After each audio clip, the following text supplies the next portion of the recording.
All right. Sorry, this cut off because I was getting ready to start the slide, and as soon as I clicked on the start from the beginning, it cut off. My recording cut off. So I was I was just providing a brief introduction of what we were going to talk about today. But anyways, I'm just going to just start from the slide. All right. So here we go. Hello, everyone. I'm currently listening to the artist home. As soon as, and this is, I'm sorry, before I read this, before we go to the slide, this is taking place yesterday. Yesterday was FOMC. Um, my first trade worked out. The second trade, which is for a higher reward, for 49 ticks. I tried shorting the market. It went up. It hit my stop loss. And then from that point, I went on tilt. I could have, just taken and that's one problem. I mean, that is the most important thing that I need to work on is working on my losses, because my losses, even though given I have I'm able to have a 50% run rate so far with this flex plan with my funded futures. My losses, anytime I take a loss, they tend to be, they're too big because I'm getting in and out of the market. All right, so I'm writing this yesterday, after I've taken the stop loss, and I'm dabbling in and out of the market, creating more losses for myself, and to the point where I'm just like, I give up. I'm going to go ahead and start writing how I feel, start journaling. All right. So here we go. I'm currently listening to the artist's home. As soon as the melody started to play, it put my mind at ease, a much needed sense of peace. I went on tilt today. The trade I had planned out this morning did not work out entirely. And when I went for a second trade for 49 ticks short, the market instead hit my stop loss. I was thinking to myself, negative $193 is not bad, but I wondered why I was so convinced that the markets were still going to fulfill my plan. As the market started to retrace from the highs, I thought to myself, maybe, just maybe, my strategy can still play out.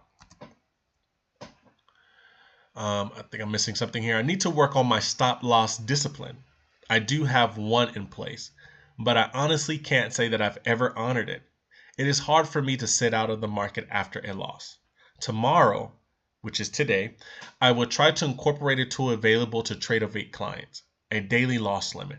I will set a stop loss amount based on the number of contracts I will use tomorrow, which is only one, so my risk will be around $81. Supposedly, once that amount is hit, it locks you out of Tradeovate until the next day. Now, if you have a personal live account with Tradeovate, meaning that you're not trading through a prop firm, they actually have a feature where you can really lock it.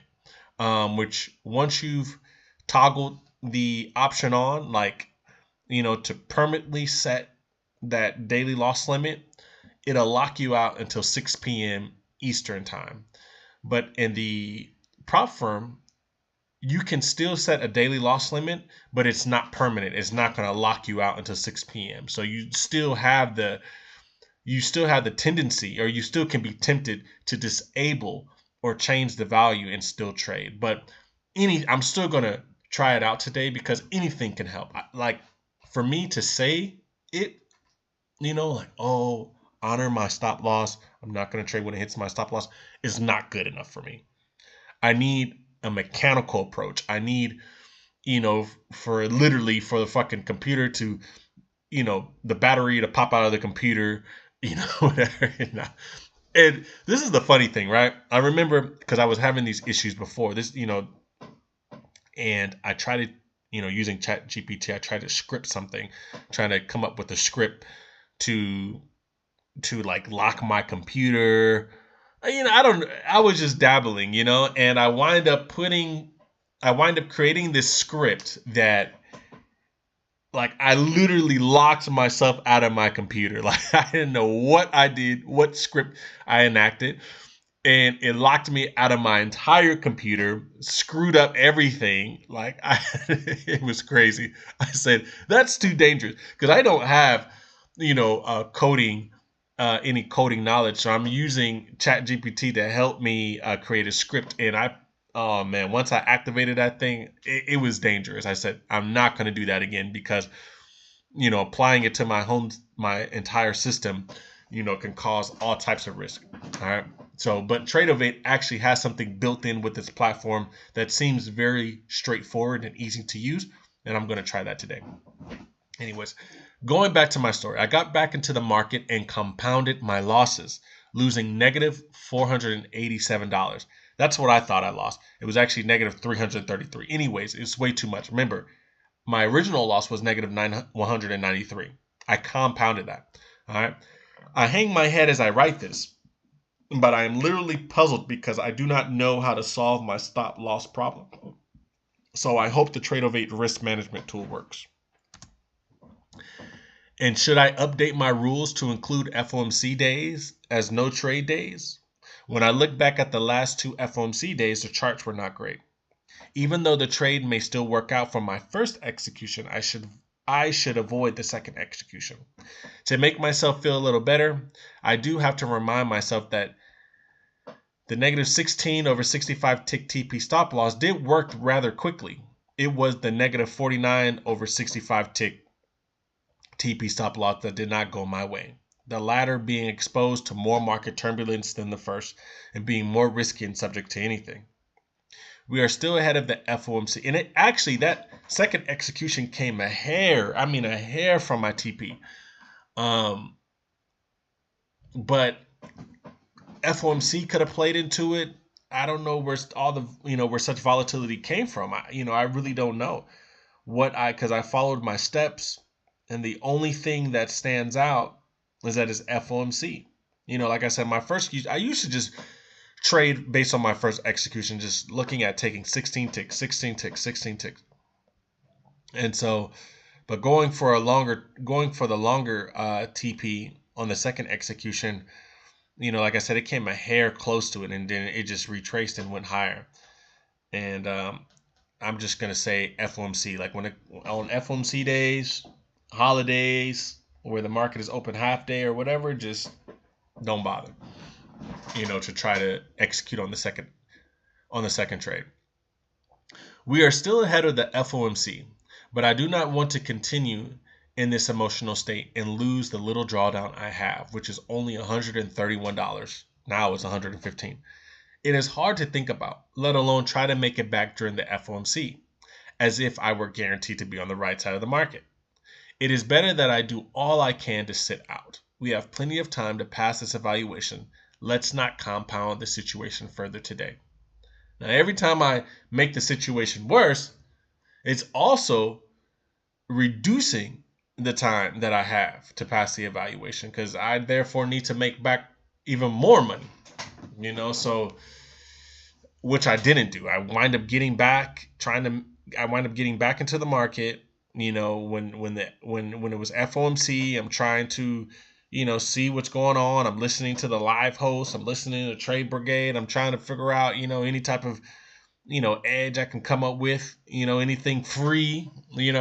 Maybe Trade Brigade can give me a signal or give me something that I could use to hopefully desperately make back my losses.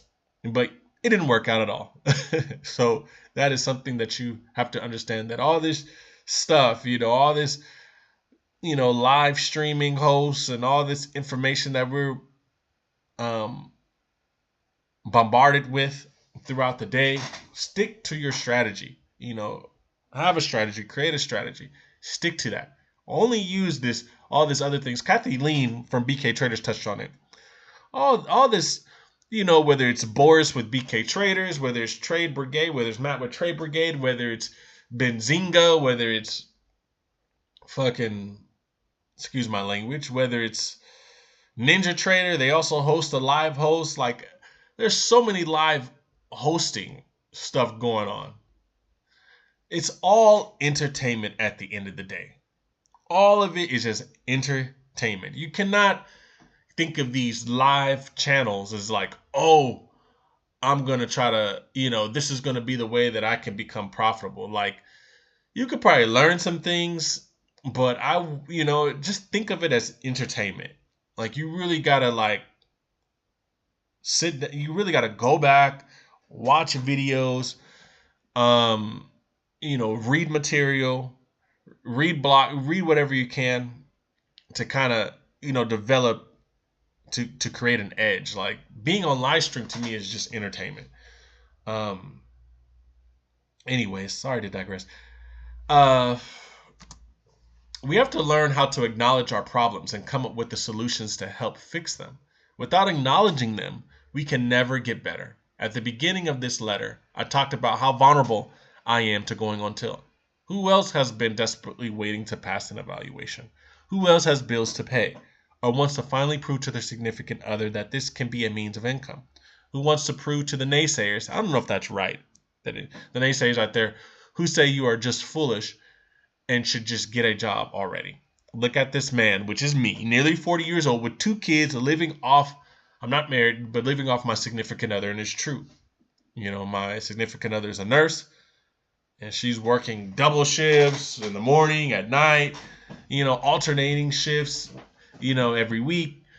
I mean, she's going to go on a vacation because she does work for the government. So she's going to be on a nice vacation here shortly, but still, not being able to not being able to contribute as I would like to monetarily is very hard. It could be depressing at times. It could be difficult at times. It could add on to the stress. It could, you know, every moment, every second, I think about it. So this stuff is not easy. They used to say, and as I do these, I'm gonna get better and better at recording myself and speaking in public. So sorry if I'm drifting and stuff. But they used to stay because I used to work. Now I live in Spain with my significant other, with my family. But back at home, I'm from California, from San Diego, California, and I used to work in a law office. And I used to do Uber on the side. I would get up at 3 in the morning, take people to the airport because that's where I made that's why I felt I can make majority of the money. And then I would just stroll into work around 8:30 and do a full day, you know, 9 to 5, and I worked as a receptionist. I wasn't an attorney, and I could do a lot of things. I was really good at being a receptionist. So I would do some side work, whether it's continuing my studies, which I did eventually finish my degree in finance, and or learn about trading, or constantly listen to podcasts. It was very quiet. It was a quiet firm, so it wasn't like it was busy all the time. Um, where was I going with that story? But yeah, and I would look at the young attorneys there, and experience, hear about some of the stories about them going to law school, or even have some thoughts about myself. Once I completed my degree to go to law school, maybe try it at night, taking some classes at night. And they said, never get married. It's going through law school is the most difficult thing somebody can do. And, it's so difficult trying to pass the bar and all this and that. And the amount of money that you're going to spend and the hours that you need, studying for the bar exam. But I'm going to tell you what, learning to become a day trader is very, very difficult. Very, very difficult. Trying to raise a family, trying to, uh, co-parent, be a good significant other to somebody, whether it's to your kids, whether it's to your to your wife or your husband, whatever it is. It's difficult. It's very difficult. It's one of the hardest things that I've ever done in my life. And the ones closest to you, surprisingly, don't understand. 99% of the people out there in the world don't understand trading. They've heard of it. They know, but they know, like, it's just, it has a bad reputation. Let's just be frank. It has a bad reputation. And it's hard because I grew up in a working family. My mother, was a nurse. She worked all the time. My grandmother worked for an insurance company for damn near 30 years. Health Net.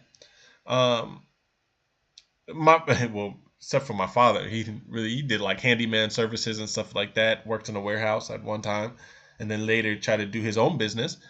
But we all come from a working background, so being trying my hand as a day trader, like I said, 5 years ago when I embarked on this journey. I wouldn't say, when I came here, I've been living here for almost 5 years. So yeah, we'll say that.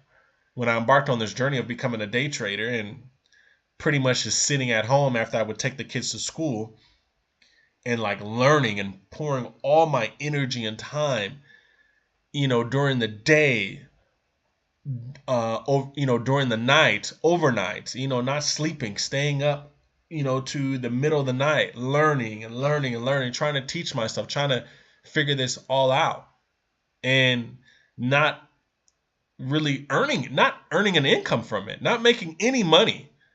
I mean, you would have a winning trade, but to pull money out of the damn market, I don't think I've ever done that. The only time I've done that was this year in the month of March. I had my best trading month ever.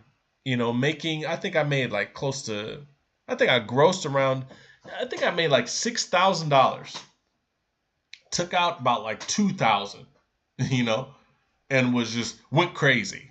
Was buying my kids things, going out to eat, I was just too excited. I said, hey, I'm gonna spend this. I'm sorry. I know I'm supposed to set aside for taxes and stuff, but I was just something that I've been working so hard for, and that's when I had a live account. I had worked my way up to 3 live accounts with Trade-of-8, and I said, you know what? And the thing about when you have your personal account through Trade-of-8, you can request a payout the very next day. You ain't gotta have this such delayed gratification, with with these prop firms where they, you gotta go days and days on end before hitting a profit target. If I had a good 3 days, I could, if I had a good day, and if I wanted to, I could request that payment, and especially if it's before, I think it was like if it was before like 10 or 11 a.m. Eastern time, you can get it approved and have it in your account by midnight. And I was like, damn, Trade-of-8 is the best, and I kept doing that. Like I don't know what happened. I think at the beginning of April, like I said, I hit a stop loss, and I was just compounding the loss. Every loss that I would hit, I would just compound it. And I think I just dwindled it down to like nothing, to like damn near $50. I had like 2,050 first or 1,500, and it got them to basically nothing. I said I'm gonna withdraw the $50, and because I can't even trade one MES contract. You can't trade nothing with $50 in Trade-of-8. The moment it goes against you, you'll get liquidated. So I said, well, maybe I can just buy a prop firm. And that's when I was doing and that's when I decided to do my funded futures. I said, well, for $49, I can get a flex plan, 25K, yada, yada, yada.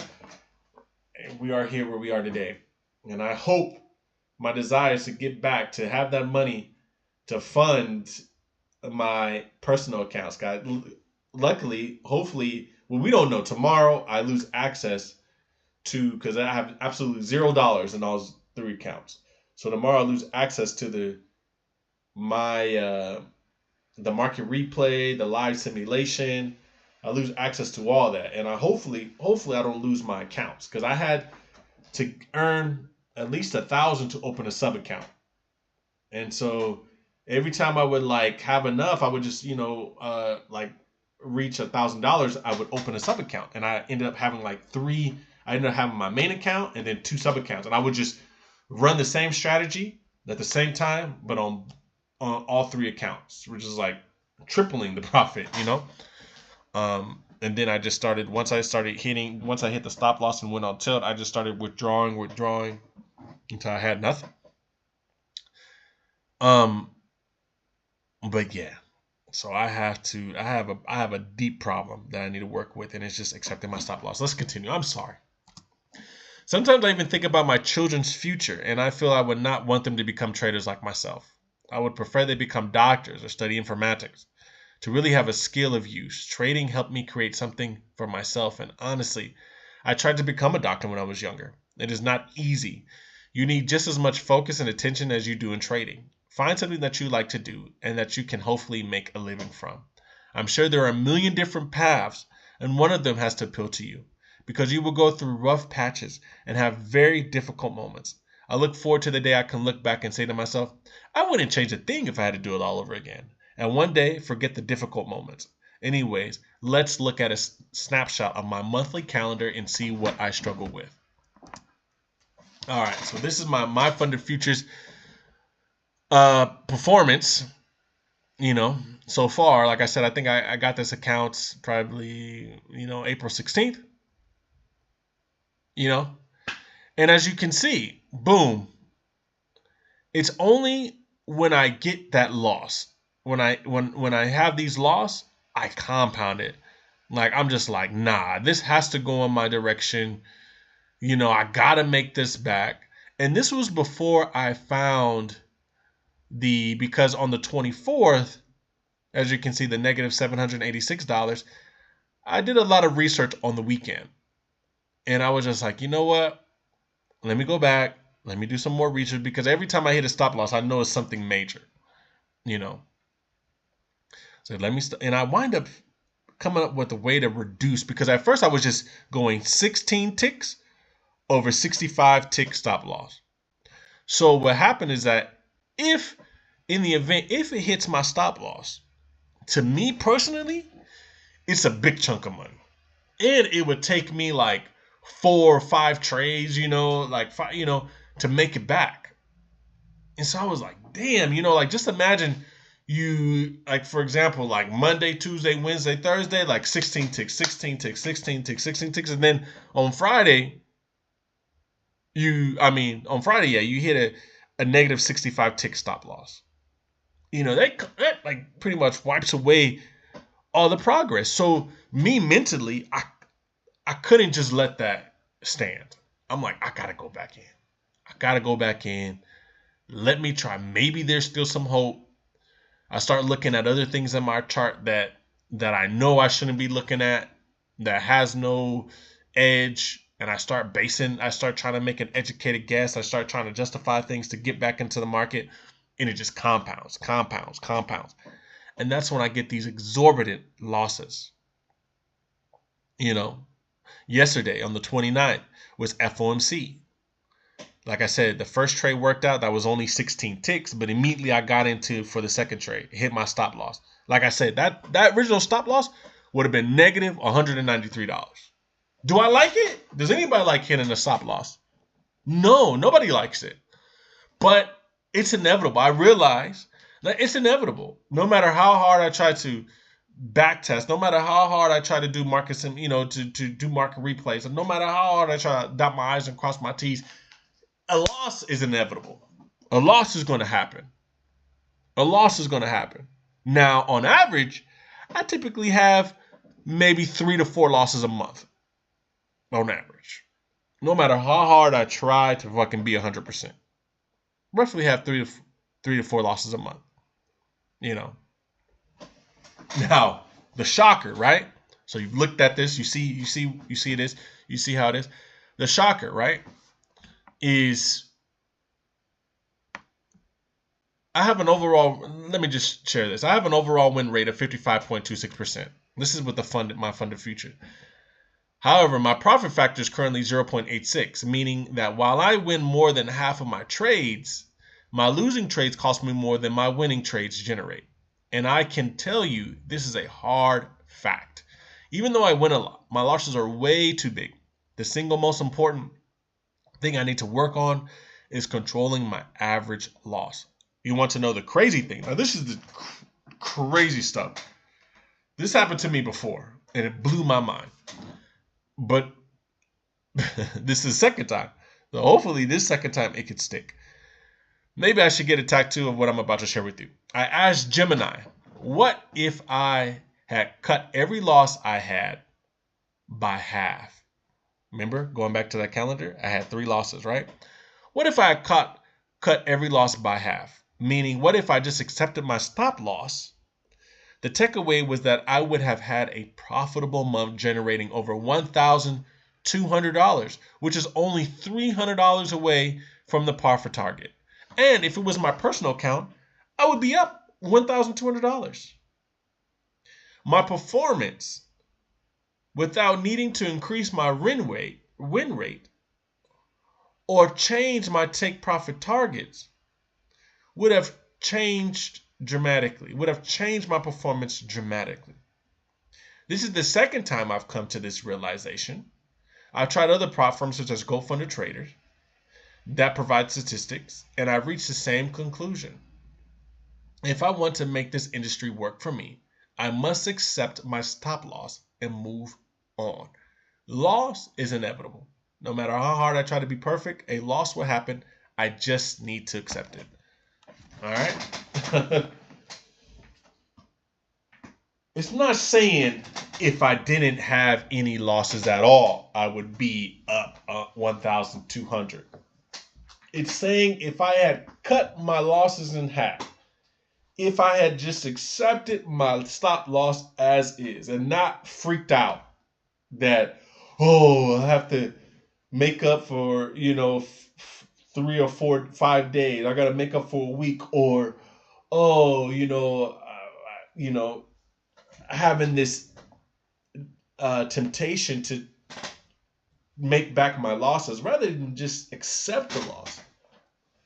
I would have been up.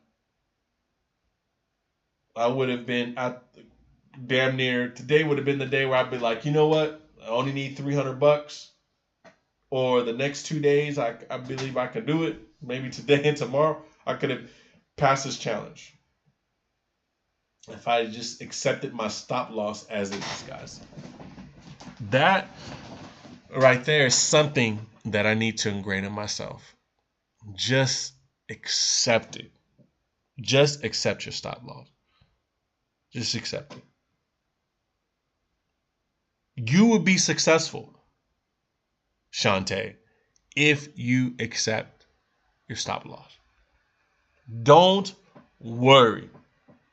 Don't we need to tell ourselves that sometimes? Don't worry. I know you're worried. I know you want to get through this eval. I know you want to, get the money flowing again. I know you want your significant other to shut up about always complaining with you about this and that and the other, how, all the comments that she makes. I know that you wake up every day and you're frustrated. I know it seems like time is not on your side. All these things. I know. Don't worry. The moment you worry, the moment you get emotional, and this is not just in trading, guys. This is just in general. When my significant other is frustrated with me, is yelling at me, is talking down on me, and I get emotional, all hell breaks loose. The situation compounds like crazy. Next thing you know, I'm threatened. Yeah, I got to get out of the house. She's going to kick me out of the house, right? Remember, I don't earn anything. I don't contribute monetarily. Yes, I take care of my kids. Yes, I help them with their homework. Yes, I pick them up from school and take them to school. Yes, I take them to all their extracurricular activities. Yes, I, cook for them and do everything. Yes, I clean the house. Yes, I do all these things. But I'm still subject because she's the one that's paying all the bills. I'm underneath her roof. And if I get kicked out, where do I go? I'm in Spain, guys, with damn near $0 to my name. What can I do? There's no place for me to go.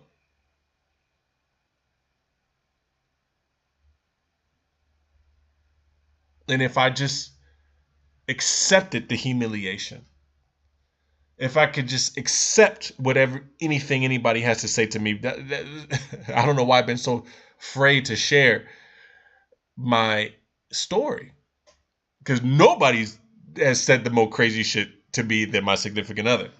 So any comments or disagreements or whatever, it can't compare to that. But where was I going? I lost my train of thought. Yeah, but don't worry. Don't, even though you're feeling humiliated, even though you have no damn dignity whatsoever, or you want to keep pride in yourself and you want to lash out and say, well, and have an argument. At the end of the day, you're still in the same place. I can say whatever I can to her. I can tell her, well, I take care of the kids. I bring them to school. I do my job around the house. I do this and that. Without me, you would have nothing. Who's going to take care of the kids if it wasn't? I can say all those things. Don't mean nothing.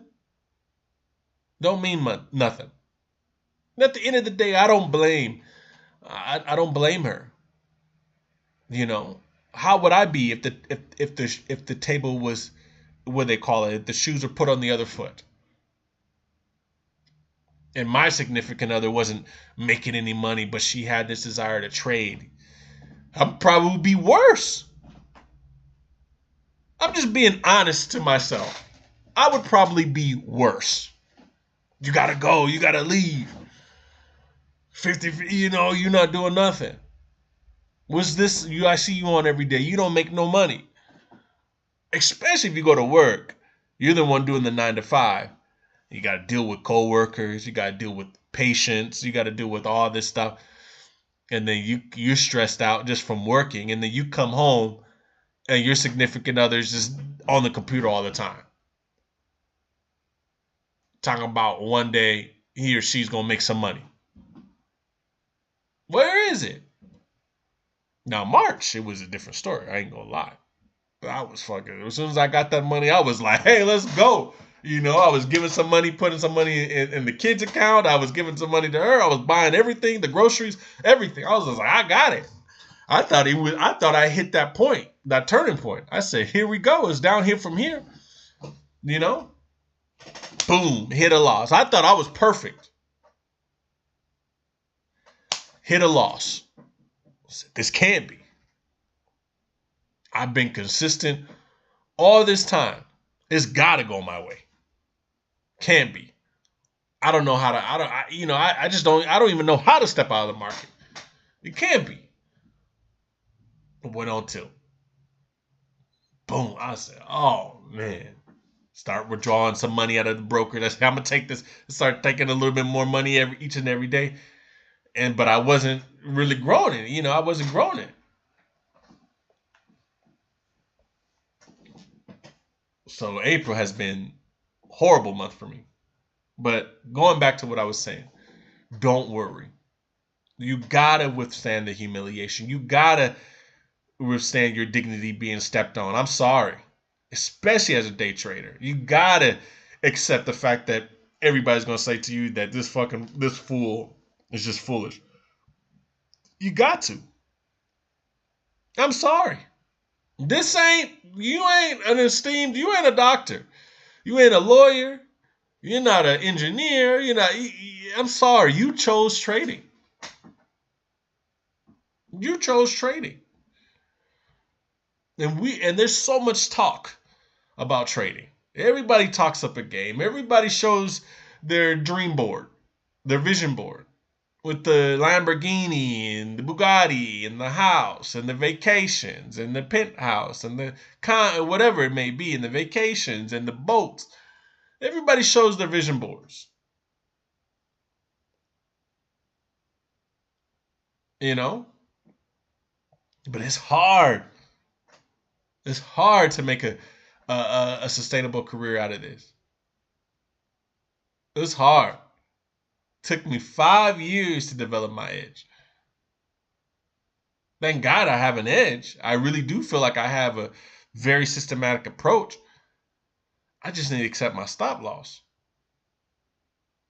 So second time, because when you're trading with Apex, they don't really provide the statistics like how a lot of these other prop firms do, which is quite unique. It's very interesting. It's just automatic. But if I had to go there, calendar everything, I'm already, doing a lot of journaling, note taking and stuff before I trade, analysis and stuff like that. So, I have to do my own personal calendar and all that. But this is automatic. And I found this out. This ain't new. This information that I'm sharing with you guys about my losses being huge is not new. I remember through Gold Funded Trader, I was having the same type of performance, a good, decent performance, but my losses was so damn heavy. And I remember I asked Chat. Actually, Chat told me if you had just cut your losses in half, you'd be in profit.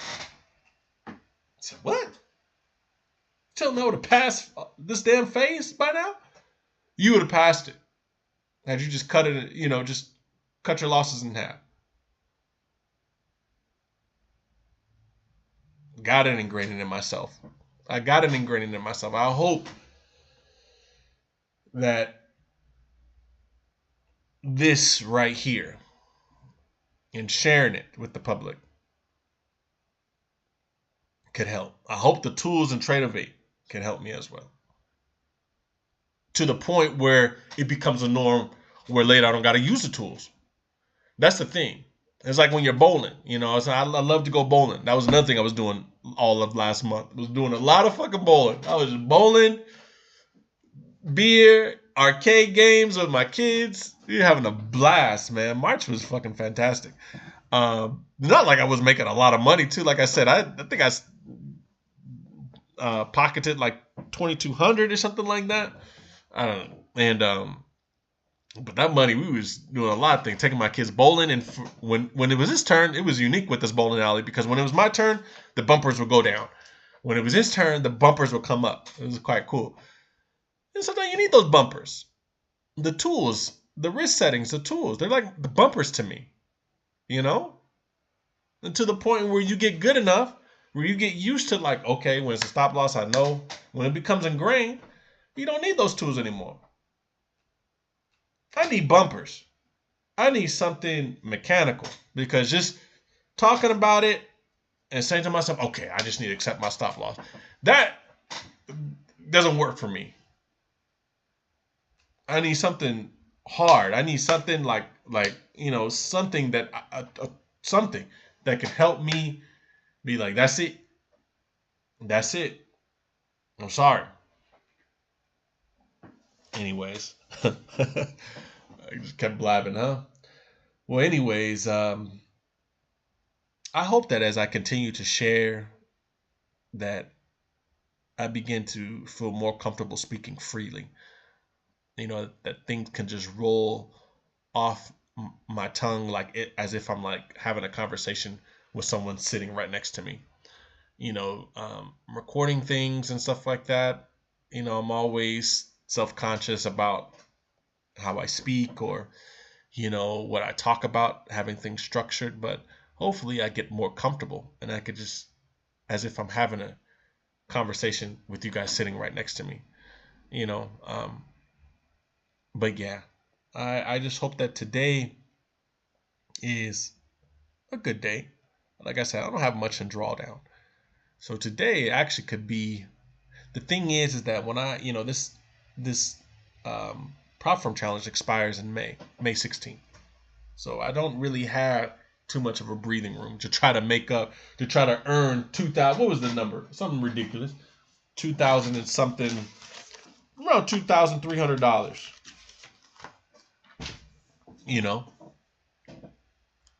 So today, may be my last. I could blow this account. It could hit my stop loss, and I don't have enough money to make another trade. It could be it. But I'm going to follow my process. I'm not going to worry about it because I believe that if I do fail it, I believe it'll all work out.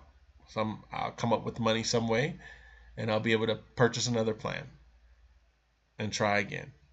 Hopefully, my significant other will help me out. Or I can succeed and we could be on our way. And we can build a little bit of a buffer. Because that's what we need. We need a buffer. But if I only go for the 16 ticks, which would be nice to just take it light the next day, like today, take it light after a loss and just get my momentum up. And I could, because I do have, when I looked at it, I do have a breather. I do have one day I could take it light. But looking at the stats on Fridays, it seems I do bad. So I was like, do I want to take it today or do I want to take it on tomorrow possibly? Because what tomorrow may bring, Might as well just take every opportunity that you can. There's no reason for me. The thing is, there's no reason for me not to take the trade today, to go for it. There's nothing in my setup that is telling me that it's too volatile or to no trade day for me. Like it is. I don't have anything, that's warning me that it's not a moment to trade. So I do plan to have my trade set up for 9:30 Eastern time today, and that's going to be, what am I going? I think it said bullish bearish. I think my first execution will be 16 ticks to the bullish side, and then negative 49 ticks to the downside today. I don't have my, because if I switch screens, I'm scared that it's gonna stop my recording. So I can't like just go to the next screen because I don't know how this little recording thing works, mechanism works. Sometimes when I switch a screen, it'll cut off. But I think that's what I have. I think I have bullish and then bearish for the second trade. So we'll see. Like I said, markets have been very volatile. I've been nervous about being bearish because the markets is just grinding higher. I was surprised yesterday by the FOMC. Could it sound more hawkish in my opinion? He's talking about the credibility of the what is it called? I can't even think of the name. I'm just gonna say FOMC. He's talking about the credibility of the FOMC, the cost of the conflict going on in the Middle East between Iran and the U.S., and so forth. And it just seemed like market said, "Hell no, we're not going down." I be thinking it's manipulation. I be like, man, Trump or his son or somebody must have found out who is controlling this shit. Probably got on the phone call and said, "Don't let it, don't let it go down." I'm being stupid. But I just remembered like other days, prior to the president, Donald Trump, like we would see like, I mean, like the dot plot would get the fucking markets going, like it was just very interesting. Now it's just the markets, no matter if there's a conflict in the Middle East, no matter if there's an investigation on it, no matter if Jerome Powell wants to stay on the board, no matter about anything, no matter if Walsh is going to say to hell with the dot plot, to hell with anybody says we're going to cut rates regard. No, it doesn't matter. It just seems like the market just wants to grind higher, No, it doesn't matter. So I'm very nervous, about any of my bearish calls, because I'm just like, ooh, I know it's going to struggle to get down there. It's going to struggle to hit my execution. But I hope today is a clean one. I am prepared to wait, allow some time to play out, but I hope it's not just like just taking off to the upside. Just fuck me over. But excuse my language again, sorry. But anyways, I do put that this is not made for children when I publish it, so hopefully it's not reaching out to any children, because I swear from time to time, but I will work on that not to swear. Anyways, and that's that. I hope, like I said, it's April what's today? April 30th. So tomorrow is going to be May 1st, start of a new month, and I hope that you guys have a great day today, and yeah, just don't worry. And if you're having a similar problem like me with the stop losses, accept the stop loss and move on. I'm going to work on that. Accept my stop loss and move on. All right. So have a great day. I look forward to speaking with you guys tomorrow. And yeah, bye-bye.